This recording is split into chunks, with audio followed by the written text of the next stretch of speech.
Kemarin mendampingi Dokter Oki di Malang sendiri seperti apa sih mungkin kemarin persidangannya sendiri dan Ya, kemarin Dokter Oki dipanggil oleh Kejaksaan Negeri Kepanjen, Kabupaten Malang atas laporan polisi yang dibuat oleh Mbak Sandi Purnamasari yang waktu itu dibuat di Polda Jatim. Dan Dokter Oki karena pada saat itu dimintai keterangan sebagai saksi di penyidikan di kepolisian, sehingga dimintai kembali keterangannya di muka sidang di PN Kepanjen. Keterangan yang disampaikan seputar tentang apa-apa yang diketahui Dokter Oki terkait laporan polisi yang dibuat oleh Mbak Sandi Purnamasari. Itu yang kemarin dilakukan atau di agenda yang dilakukan oleh Dokter Oki dan saya ke Kepanjen Malang. kira-kira kemarin ketika dipertanyakan di muka sidang mungkin Dokter Oki bisa menjawab semuanya atau seperti apa?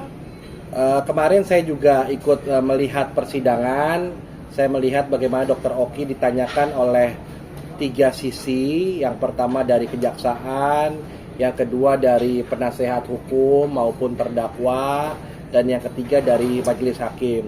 Semua pertanyaan bisa dijawab dengan baik, dijelaskan dengan baik, semuanya terjelaskan dengan baik juga, dan pemeriksaannya juga cukup jelas dan tidak bertele-tele, dan alhamdulillah selesai dalam waktu 1 jam dan setelah itu selesai pemeriksaannya. Bang, ini kan kabarnya katanya dari penjelasannya Dokter Oki kemarin pada saat persidangan, penjelasannya tersebut bisa dibilang tuh meringankan dari Sarul sendiri. Gimana tuh Bang mungkin? Begini, semua pihak baik kejaksaan maupun penasehat hukum maupun terdakwa itu mempunyai persepsi-persepsi masing-masing. Silahkan bagi penasihat hukum yang merasa keterangan Dokter Oki meringankan pihak terdakwa, ya kita merasa bersyukur, maupun juga pihak terdakwa kejaksaan yang merasa dakwaannya menjadi jelas juga kita bersyukur. Yang jelas apa yang disampaikan Dokter Oki adalah sesuai dengan pengetahuannya dan pemahamannya terkait masalah yang dihadapi atas laporan polisi yang dilakukan oleh Sandi Purnamasari dan terdakwanya Isa Zega. Berarti selama ini disinyalir katanya kabarnya Dokter Oki memberikan nomor Mbak Sandi ke Isa, Ya. betul? Ya, kemarin ditanyakan mengenai apa alasan Dokter Oki menjadi saksi. Salah satunya adalah karena Dokter Oki merupakan orang yang diminta oleh terdakwa Isa Zega nomor telepon Mbak Sandi Purnamasari. Jadi itu menjadi alasan sehingga Dokter Oki juga dipanggil di proses penyidikan dan kembali dipanggil pada pengadilan.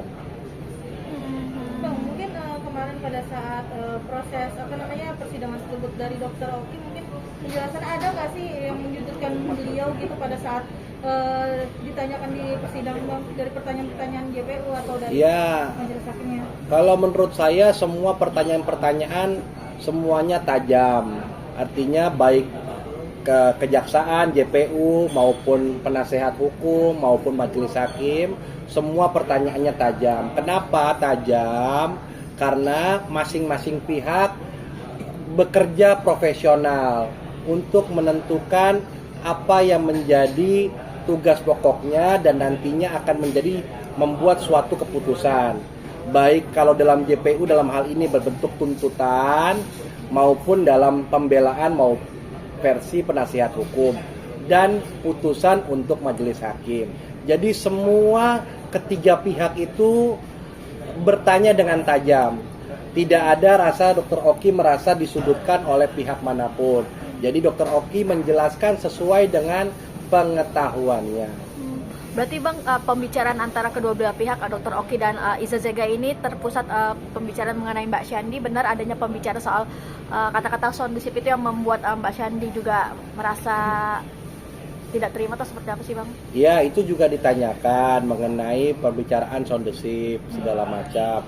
Dokter Oki sudah menjelaskan hal itu semua, baik mengenai Bapak Peri, soundship dan sebagainya. Semua sudah dijelaskan dengan baik.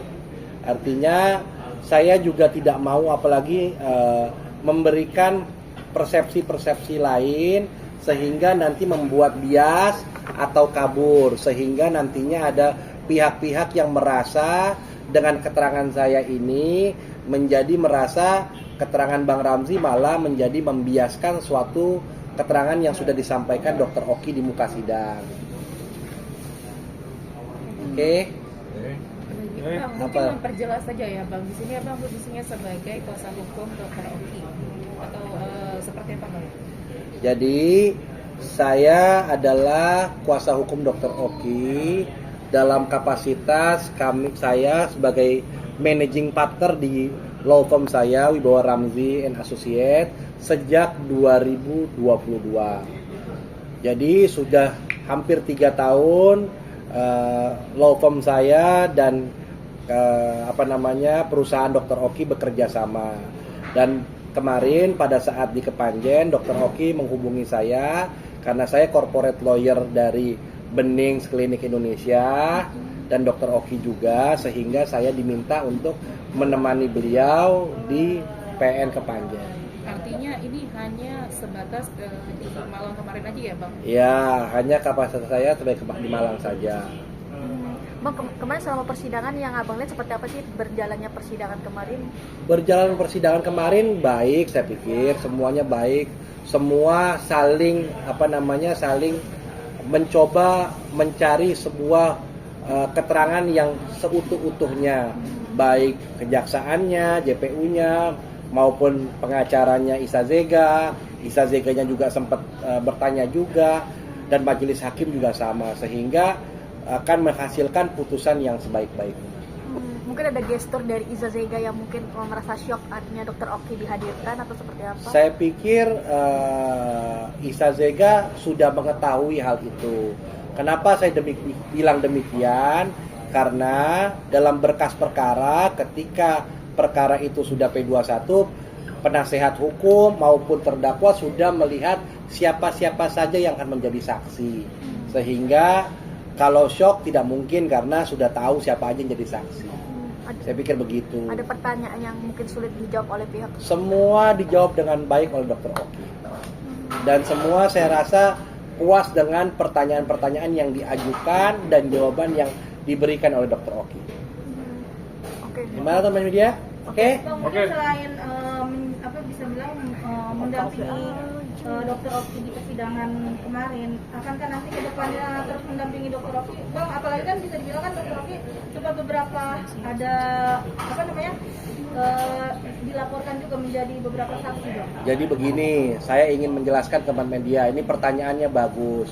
Banyak pertanyaan, kenapa Bang Ramzi tidak pernah mendampingi Dr. Oki dalam kapasitas yang lain.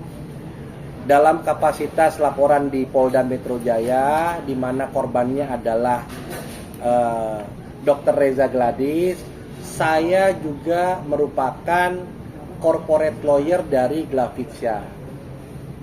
Saya juga merupakan pengacara secara tidak langsung Dr. Atauba Mufid dan Dr. Reza. Sehingga saya merasa ada konflik of interest kalau misalnya saya mendampingi salah satu pihak. Karena kaitannya di sini adalah Isa Zega, Sandi Purnamasari, dan sudah tidak ada berkaitan dengan klien-klien saya, sehingga saya bisa mendampingi Dr. Oki. Saya kira itu yang menjadi alasan saya kenapa saat ini saya baru muncul dan baru datang ke teman-teman dan melihat teman-teman kenapa saya ada di Malang. Bang, tapi sebenarnya Dr. Oki itu sendiri tahu nggak sih perseteruan antara Isa Zega dan Dr. Sandi? Mungkin ada curhatan dari pihak Sandi makanya memutuskan untuk Dr. Oki sebagai saksi atau seperti apa? Ya, Dr. Oki sudah menyampaikan itu di persidangan. Dr. Oki juga pada saat dipanggil sebagai saksi di dalam surat laporan dalam surat undangan panggilannya itu Dr. Oki tidak diberitahu, tapi karena surat panggilan, tapi akhirnya Dr. Oki menghadiri karena kewajiban sebagai masyarakat untuk melakukan datang ke kepolisian. Berarti tahu ya, Bang? Ya tahu artinya tahunya setelah ada undangan yang datang. Oh. Seperti itu. Bang, tadi kan Abang bilang bahwasannya Dr. semua pertanyaan dijawab semua sama Dr. Oki. Artinya itu bukan hanya merupakan asumsi ya Bang, yang seperti yang dari pihak sebelah. Iya, artinya begini, apa yang disampaikan asumsi dan sebagainya itu kan adalah bagian dari pemahaman dari pihak penasehat hukum maupun juga majelis hakim maupun juga jaksa. Jadi saya tidak mau terlalu dalam menjelaskan terkait hal ini karena keterangan Dr. Oki itu sudah disampaikan. Nanti apakah majelis itu menganggap itu kesaksian Dr. Oki sebagai asumsi, sebagai pendapat pengetahuannya, tapi yang jelas itu sudah disampaikan oleh Dr. Oki, tinggal nanti majelis hakim yang menilai apakah keterangan Dr. Oki bisa menjadi pertimbangan untuk suatu putusan yang ada. Berarti kemarin hanya Dr. Oki aja ya Bang? Kemarin yang saya tahu Dr. Oki saja. Karena tadinya Dr. Samira, Ya. Dr. Detektif tidak pihak dari penasihat hukum keberatan karena minta dihadirkan secara langsung. Oh berarti kemarin sempat kalau nggak Kemarin salah sempat Zoom ya? Zoom, tapi karena Zoom ditolak oleh pihak penasihat hukum sehingga akhirnya kemarin hanya Dr. Oki saja yang bersaksi.